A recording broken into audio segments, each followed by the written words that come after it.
boys and girls, I'm Mrs. Langlois, and my genre is poetry. Does anybody know what this is? You're right, it's a selfie stick.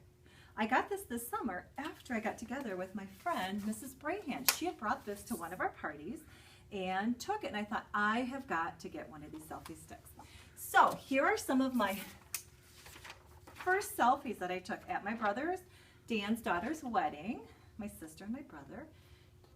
Here's another one that I took.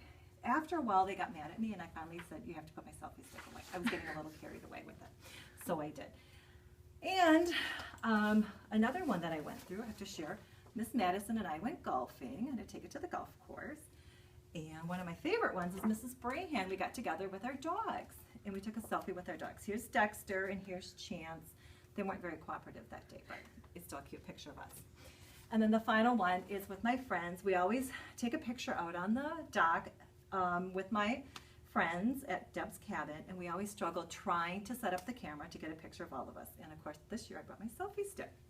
So now this leads me into, what in the world does a selfie stick have to do with poetry, with rhyme, repetition, which is one of my favorite genres is poetry, because you can find a poem about anything, holidays, any objects, feelings, emotions. So I found this really cool one, and it's called, believe it or not, Selfie.